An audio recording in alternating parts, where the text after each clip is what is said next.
So, super important lesson today in terms of integration technique. Gosh. I mean, can you imagine if you didn't know how to do the chain rule, you would have a big gaping hole in derivatives, yeah? If you can't do U-sub, you have a big gaping hole in integration technique. So, with that said, let's check it out. Actually, chain rule is appropriate because it's about breaking the chains. Go here. When I do a derivative on a chain rule kind of problem like this, the derivative of that would be, or is, e to the sine of x cosine of x. Okay. So when you see a derivative coming from a chain rule, you usually see a product, and you see a composite function here, where you have a function within a function, and then afterwards you have this tacked on the derivative of the inside, yeah?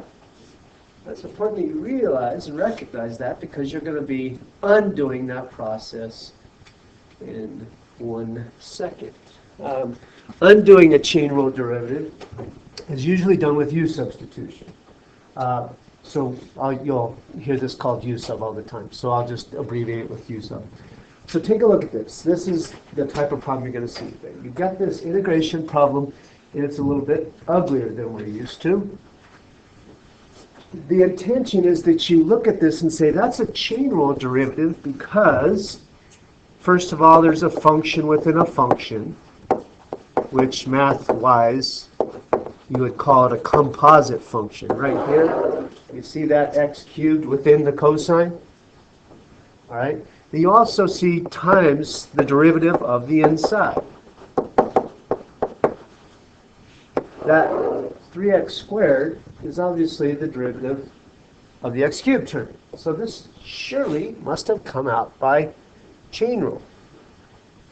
Now, most people could probably, on simple ones, just guess and say, oh, it was this. Maybe you can just tell me. It was? Okay. Now, this is the hard part for a teacher to sell.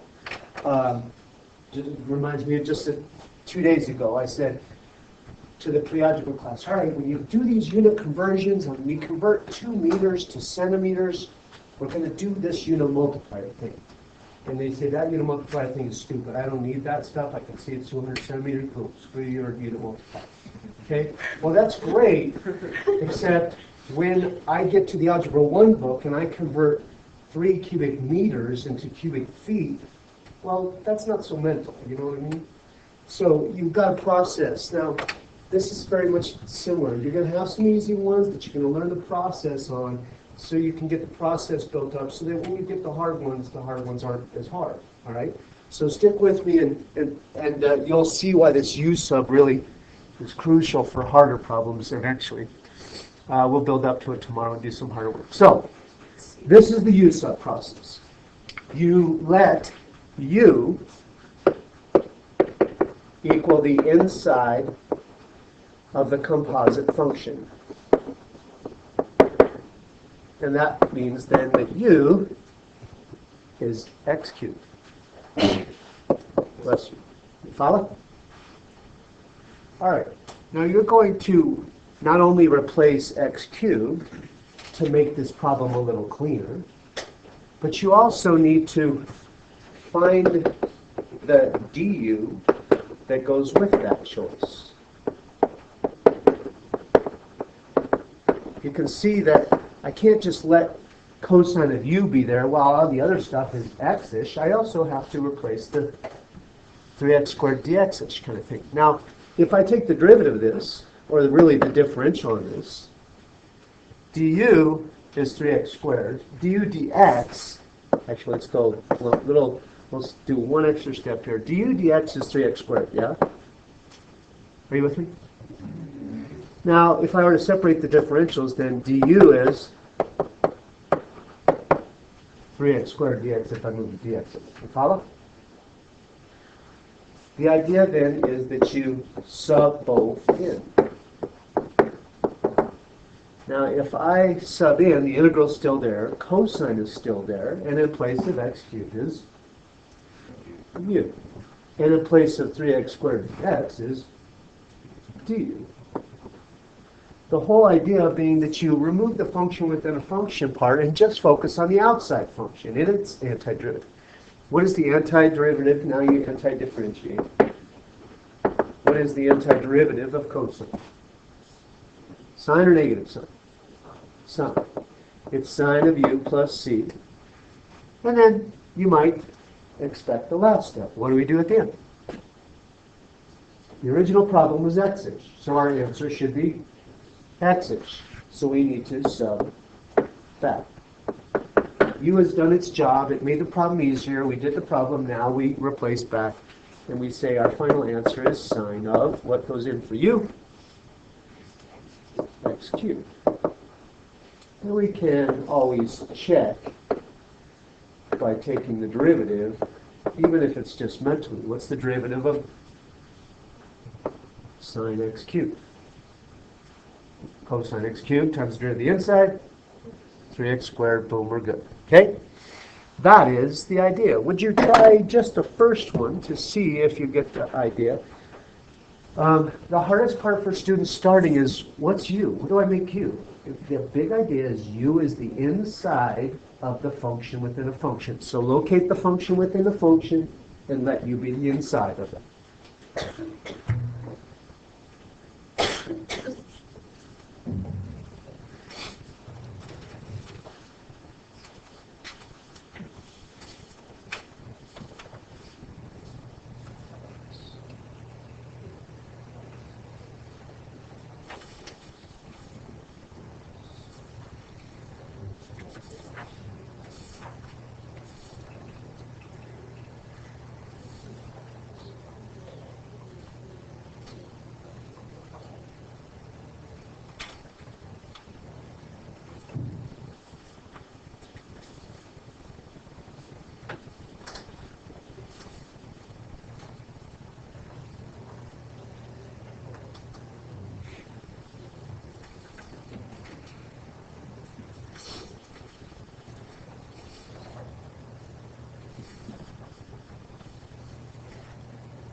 Just to make sure you're off on the right track, what did you let u equal?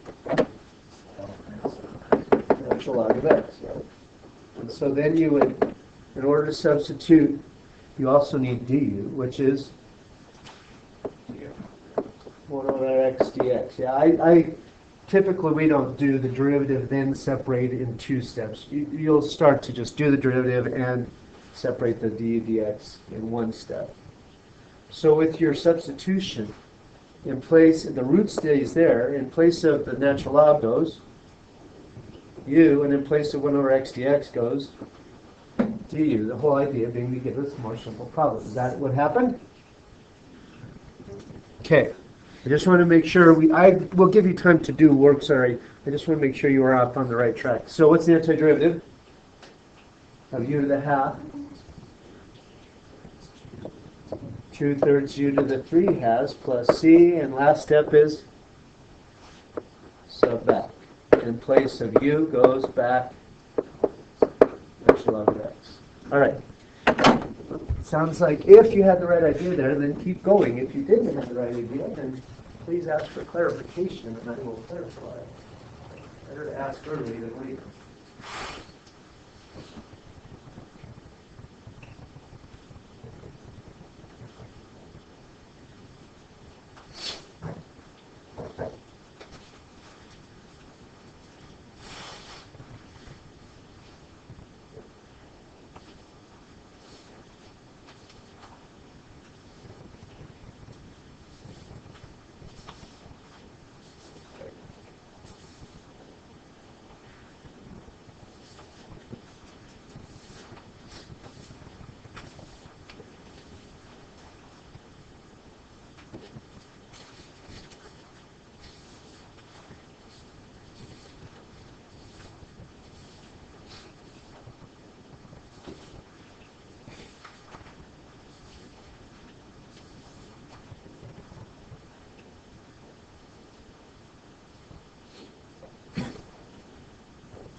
should be 3 in there. You should have 3. 3.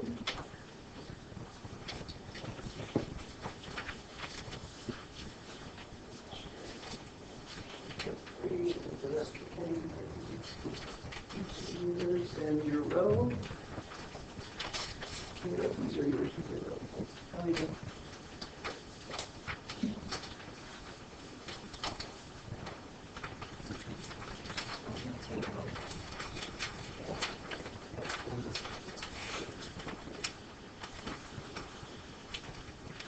Do the next one too, if you get better perspective. I'm not sure about your U sub choice or what the heck is going on. Ask somebody else, ask me. Yes, sir.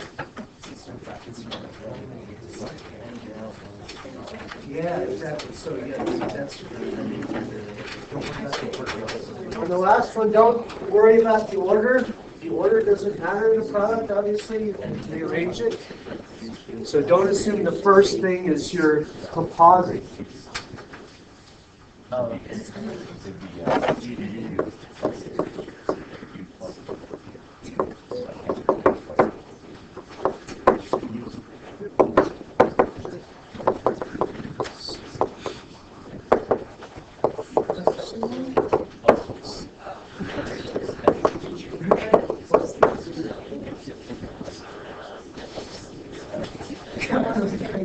Okay, so for the second one, Kenny, what did you use for U, please?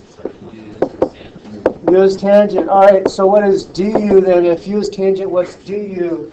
Charity? Secant squared. Secant squared x dx. With substitution, then, you get 3u squared du. We? The antiderivative of which is? U cubed plus c, sub back, and you get tangent cubed plus c. Success? Okay. What is u for the next one? X to the 5th. Wait a second. I thought the first one was where you look for the composite function. No, order doesn't matter. So you look for the function within a function. That's it. U is inside, so U is x to the 5th. That's the du that you want. You say, oh, that's the derivative, so du is 5x to the 4th. With substitution, what does it become? Sine of u du. Correct? What's the antiderivative of sine? Cosine or negative cosine? Negative cosine of u plus c, so negative cosine of x to the 5th plus c. How do I check if I'm so inclined or if our test rolls around? Take the derivative. Okay. All right. They're gradually getting a little harder. If you get a coefficient that just messes things up, well, just move it out front. Now remember, you can only do that with numerical coefficients. If you had an x out here, then that's a total different ball of wax. You can't move an x to the front of the integral. But a coefficient, you can. For example, this 7, I could definitely move out and call this thing, and then start my u sub process. I say, okay, I got a function within a function, and that looks like the derivative of that. Cosine and sine are a little funky because they're derivatives of each other, so sometimes that makes it a little harder. But you look for the function within the function. So what's u? Cosine. Yeah, it's the function within the root function. So let u be cosine. Du then is negative sine dx. So with substitution, this becomes 7 over 1 over root u, or even if you like, 7 root, or the integral of u to the negative 1/2, whichever you prefer, du, right? Right? Yeah. So when you integrate, you raise by a power by 1 and divide by the nu. So if I raise it to a power, it's u to the 1/2, and what's out front? 2 plus c. So I might get something like 14 root what? Cosine 14 root cosine of x plus c. So if you have a coefficient out front, Now remember that you can just move it out front. So you try the next one, please. Now you might think, which coefficient do I move? Because I actually could move the 4 or the -10. I would really only move one. One of them you want to do really. Yes, sir.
So you need to express your antiderivative and the intention that you are going to evaluate. So you should know, and this is not me being picky, this is just how it's done. Okay. So you say, all right, there's the antiderivative, evaluate it as 0. When you take the antiderivative, you do not start plugging in because there you this is the problem. So you have to you must show the antiderivative first. Then, so you will evaluate these 2 steps. Antiderivative will then evaluate, and when you show the antiderivative, you should say, I will evaluate this. So, show the antiderivative, or do we do substituting the input? The rest is Yeah, your evaluation is fine. Your two steps are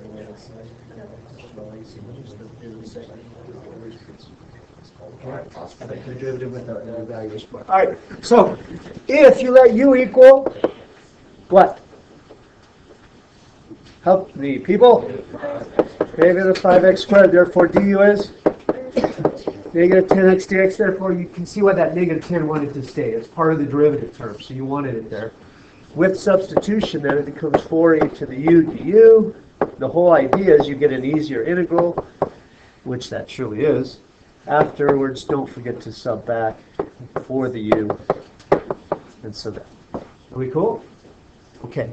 Now, things start to get a little harder when they play with the du, or the du is not all set up pretty princess. So, as I always say.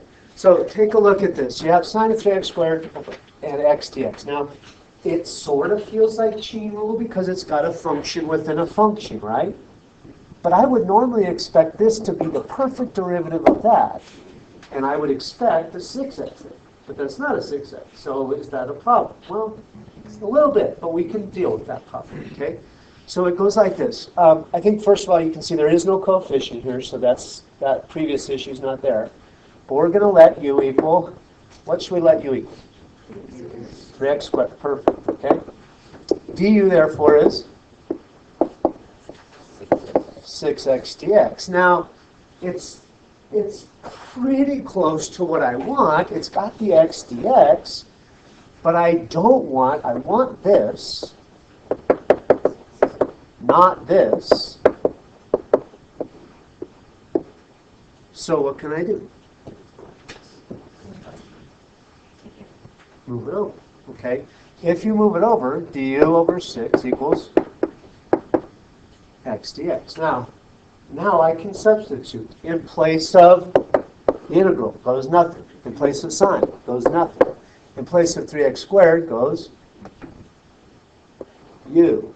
And in place of x dx is equivalent to d over 6, or 1/6 du if you like, whichever you prefer. See? Well, that 1/6 I can bring out front. We know when we have a coefficient, I can just bring a coefficient out front and integrate sine of u. What's the antiderivative of sine of u? Cosine or negative cosine? Negative cosine of u plus c. And if I sub back, then I get something like negative 1/6 cosine of 3x squared plus c. Well, that's the ones that tend to cause the most problems, is when that du is not just what it's supposed to be, it needs a little tweaking. You have to do that little manipulation. What you have to substitute for is x dx, and if you don't have that, you need to maybe move a little constant and do some work to get it. Try this one here first, and we'll see how that goes. You might need to change a little something to get your du.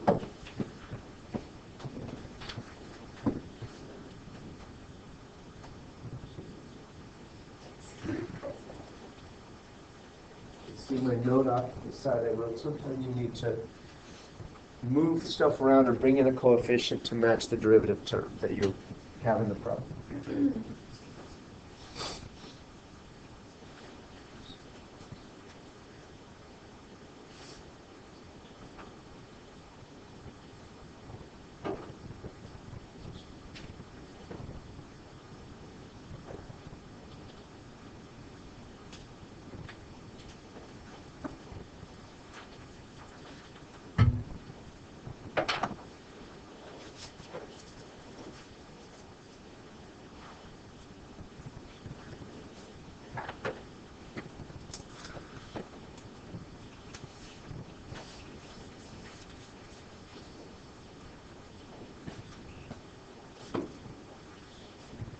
What are you letting u equal?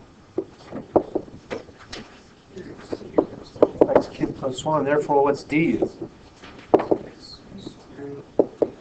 3x squared dx. Now, I have x squared dx, which is great.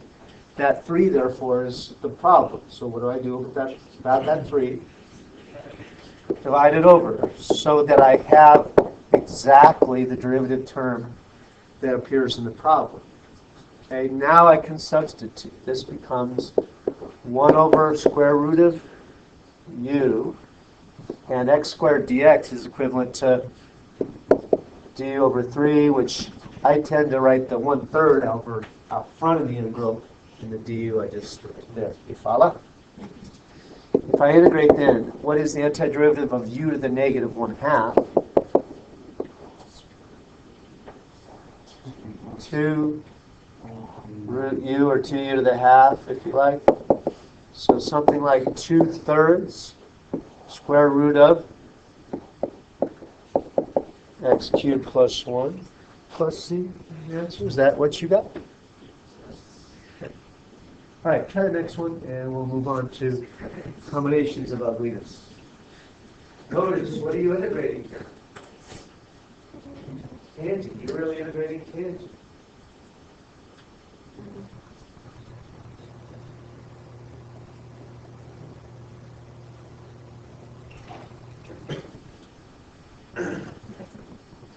Okay. Now, one of the great gotchas here is which do you make your u and your du, because one's derivative of the other, right? I can tell you this: you never want du in the denominator, ever. If you do that, then you should be in the differential equations class, not in this class. Du should not appear in the denominator. So that really tells you that this needs to be your du. It needs to be in the numerator, so you should let u be the bottom cosine. Okay? You cannot have no du in the denominator.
So what did you get for an answer?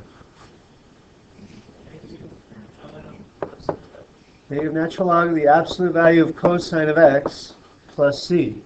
So you're doing this problem, and as often happens with the back of the book in log answers, you see something different. They have natural log of secant.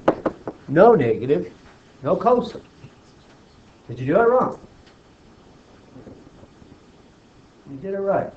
You're going to need to go over and over in this class, use log rules to decipher which answer is comparable to yours. What's a log rule that allows you to move the number out front? What can you do with a coefficient? A log b is equivalent to log of b to the a. Now in this case then what they're doing is they're moving that negative 1 up, and cosine to the negative 1 is reciprocal, and that's secant. Okay? Actually, let's call it, let me do this in 2 steps. Log of 1 over cosine. And that's secant. Now this is more typically the formula C, but the U sub is the start of the show then. Let's try one really ugly one, and we'll be on our way, and we'll practice this about 20 times tomorrow. Okay, so looking at this, just anticipating, do you see this as a U sub problem? Okay, why? That's just our U sub note sheet, but in general, when they're mixed up, why would you see this as a U sub problem? You have a function within a function. It looks like one is the derivative of the other, sort of. Now, the sort of, is the power is right. The power of the derivative, x to the 7th, would be x to the 6th, so that works. The coefficients, I can work that out. I cannot do anything about the power. If this is x to the 7th, and that's x to the 3rd, you can do nothing. Okay, you have to go a totally different direction. U sub fails. You cannot make the x powers being wrong, make them right in any way you can. It's the coefficient. So the coefficient we can tweak. So do we want the 4 there? Does that 4 stink? That 4 stinks. So what do I do if a coefficient stinks? Take it out. Okay. Now, I'm really not getting the perfect du, but I'll deal with that in a second. So what's your u? X to the 7th plus 2. What's du? 7x to the 6th. Do you have 7x to the 6th dx? No, you have x to the 6th dx. So what do I do? Divide. I'll call it 1/7 du equals x to the 6th dx. So now I can substitute. The 4 is there. Now it's being joined with the 1/7 out front, right? And instead of x to the 7th plus 2 to the 50th, I'm going to replace x to the 7th plus 2 with u to the 50th. And instead of x to the 6th dx, it gets replaced by 1/7 du. I already have the 7th in there, so just u. Wait. Anti-differentiate. What is the antiderivative of u to the 50th? 1/51st, u to the 51st, plus c. In the end, 4 over what's 7 times 51? Come on! 50 times 7. Plus 7 times 1. 7. 357. That is math you should be able to do in your head. Hey. No, it shouldn't take a long time. It should take a microsecond. X to the 7 plus 2 plus c. All right. Do this one, and then I will feel confident you've got the idea.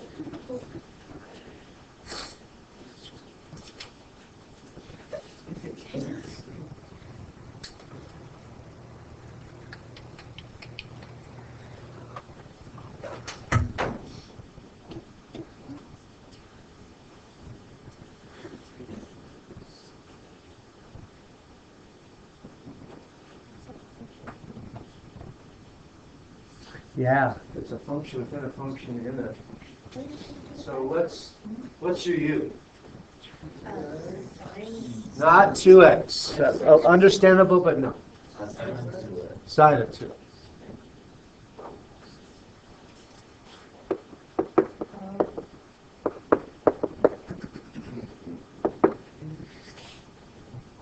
Do the chain rule well when you do your du.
All right. So when you go to substitute cosine of 2x dx, what does it get replaced by? 1/2 du. So that's going to be a half du. E doesn't get replaced by anything. E stays E, but sine of 2x gets replaced by u. With a cleaner version, it might be something like that, yeah? Okay, so 3/2, the antiderivative is still e to the u. So did you get 3/2 e to the sine of 2x plus c? All right, it's a super valuable technique. Tomorrow we'll practice it a little more, but that's a good start. Let's go to set 49 extra practice, shall we? That was a humdinger, wasn't it? Humdinger. Okay, so I'm thinking if we go over maybe one from each section, that should get you started on anything else in that section, right? So that's my plan. So for the first part, did the basic sketches go okay? Did these go okay? That was pretty easy. Do we want to talk about one of those, or does those go okay? Okay, those are okay. Okay. Talk about it? Okay. So let's do this. If the second derivative is negative, then that implies f is concave down. Which of those curves is concave down always? C. Okay. If the second derivative goes positive to negative, am I going the right? Yeah, B. If the second derivative goes positive to negative, then the curve goes concave up to concave down. Concave up, you could say, holds water. Concave down loses water if you had water in it. So concave up to concave down, which one of those is A? Okay. That's the thought process. Are you with me? Yes. Okay. This one I had to do a little bit of thinking. Do you want to talk about this one, or is this going okay? Talk about it or move on? Move on. Okay, we do have lots to cover. All right. In this, they're starting off pretty easy. To see where a function's concave up, concave down, and points of inflection, I need signs of the second derivative. And see where they are positive, negative, and when they change. Which one of these is the hardest one that you feel? 5? Okay, sounds good. Let's go there. We didn't do 5? I didn't do 5. What I can't even read this. What is this? Oh yeah, I didn't do 5. 15 you mean? Oh, I see what you're saying. 15. Got it. 15. Sorry about the numbering. Y equals x e to the negative 3x. I beg you, it's so much easier if you factor as you go. I will explain. The first derivative would require a product rule. First stays the same, derivative of the second. What's the derivative of e to the negative 3x? E to the negative 3x times negative 3 by chain rule. Plus second stays the same, e to the negative 3x times derivative of the first. 1. All right. Now, rather than rush into the second derivative, you'll make your life so much easier if you clean up the first derivative. Golly, that is a huge technique that I just have a hard time what am I trying to say? Getting into students' heads in that you can make your life easier if you do a little cleanup now. This has a common factor of e to the negative 3x. Here, what's left? Negative 3x, and here what's left? 1, okay? Now, rather than a product in another e term, you just have a product. Y double. First stays the same. What's the derivative of the second? Negative 3. Plus second stays the same. What's the derivative of the first? E to the negative 3x times negative 3, okay? Again, clean up. It's algebra. This is an algebra problem. Not the calculus is hard. It's the algebra is hard. What's the greatest common factor? Negative 3 and e to the negative 3x. If you take that out of this, do I have just nothing left or 1? 1. Plus, this is all gone. So plus negative 3x plus 1. So y double is negative 3 e to the negative 3x times 2 minus 3x. You follow? That's so much easier to sign test than this. It makes me so... I get students, and this is so hard. Well, you ain't right it's so hard. If you're trying to sign test that, I wouldn't know where the heck that zero either. Jeez Louise, make your life easy, okay? You've got to make your life better by cleaning it up. That I can see it'll change signs at 2/3. Before 2/3, now I'm testing the sign of the second derivative, not the first derivative, okay? Before 2/3, say at 0, this would be negative, and this would be positive, and so I get negative there. After 2/3, like at a billion, this is still negative, but now 2 minus 3 billion is negative, coming together for a positive. So I would conclude, as far as my conclusions, that y is concave up on wherever the second derivative is positive, so 2/3 to infinity. Y is concave down on negative infinity up to 2/3, and y has an inflection point at, let's just go with the x for now to keep it simple. X equal 2/3 y, because y double changes sign. Okay, so inflection points are where the second derivative changes sign. Okay, you can see it change sign at 2/3. That's the process there. And it's the algebra to get the second derivative clean is the hard part. Are we cool? Okay. This is good calculusy thinking process. I know you have my answers on the website, but the thought process, I don't know if I communicate. So do you want to get through the thinking of this, or shall we just, did this part go okay? Do it? Okay. So, 20 says this is f prime, or this is f's graph. Find where f is inflection point and f is concave down. Okay?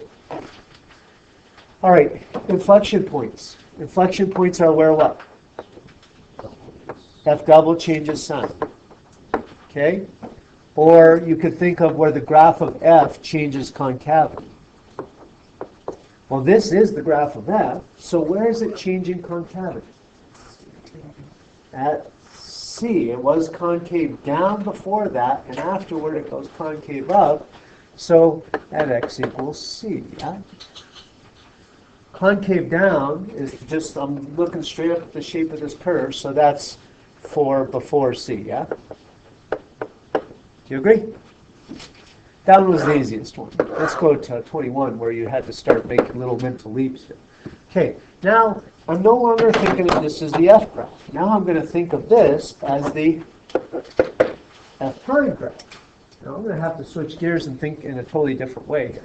I still have inflection points where f double changes sign, but now I'm not just looking at the curve for the concavity. I need to figure out how does f double relate to f prime?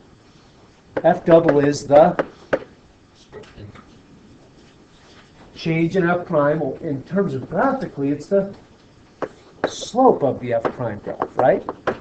So I need to know where the slope of f prime graph changes sign. In my little deduction from step to step. So where does the slope of f prime change sign? The slopes here are positive, but afterwards they're negative. So I must have an inflection point at where, first of all, did we just find? B. When else do I change slope sign? E. Okay? In terms of concave down, f is concave down where f double is negative, which again, connecting it to f prime. That would mean where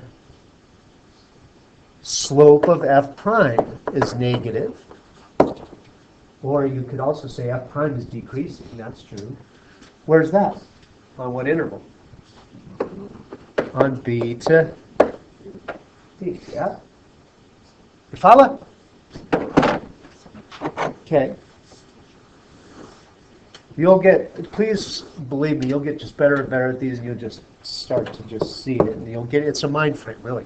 22. Say now this is f double's graph. Okay, and you want to know where f is concave, and it has an inflection point. You still have inflection point if f double changes sign. Now, what do I look for? Where it crosses the x-axis. So won't it change sign when the f double goes from negative to positive or not? Whatnot? So that's at x equal A, D, and F. Concave down, F is concave down if F double is negative, and that would be where the graph is below the x-axis. So what intervals is that? Negative infinity up to A first, and then afterwards from D to F. You with me? Okay. Okie dokie. How did 23 go? Good? Okay. How about then, this one might have been a little harder. I actually wasn't quite sure. Maybe we can have a little talk on this because I wasn't quite sure. I had the idea, but I wasn't sure how to see my answer. So, she's selling solar-powered laptops, and she said, sales reached a point of inflection when I started using Pay-per-click advertising. And what month did it occur? Point of inflection. Let's start here. Points of inflection are where the second derivative changes sign, right? Now, in a table problem, second derivative is the change in S prime, or you could think of it as the change in the change. Great. Let's start with looking at change. Wouldn't you say that in this month we went up by 28, then up by 20, then up by 10, so it's still increasing, but increasing slower and slower and slower, but then it starts to increase faster and faster and faster and faster. Well, where did the change start to behave differently? Here changes were decreasing, right? And here changes are increasing. Now if changes are decreasing, then that means S prime is decreasing. And then changes are increasing means S prime is increasing. If S prime is decreasing, then S double is,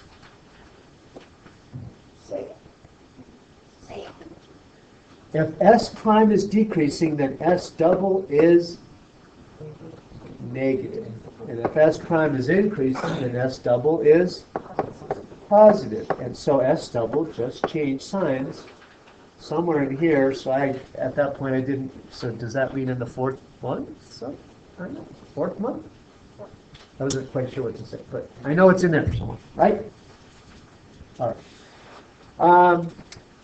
This then was pretty darn sloppy here. The second derivative test worked in every case I gave you, so you shouldn't have had any second derivative test fails case. I haven't really gone that way yet. Do you want to go over the process here, or do one of the terribly, hideously ugly ones at the very end?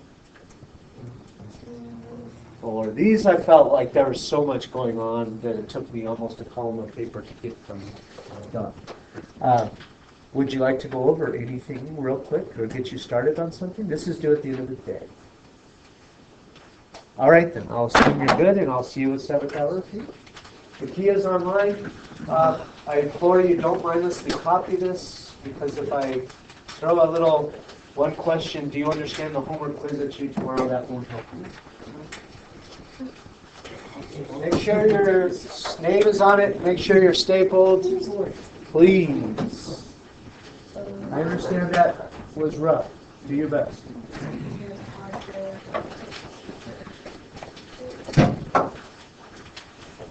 So it says that it's an increasing and counting probably be where the first derivative is positive and the second derivative is positive. Correct. And so like this one, since it's positive, creates a community and now it's positive.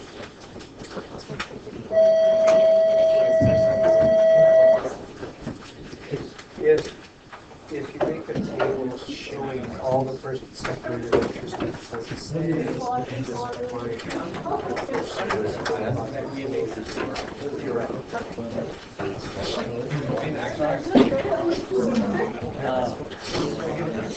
if you want to keep 50, you can keep 50. Sorry. The second derivative was such a humdinger that you can keep 50 tomorrow. But make sure you have it done tomorrow, because tomorrow's catch-up day.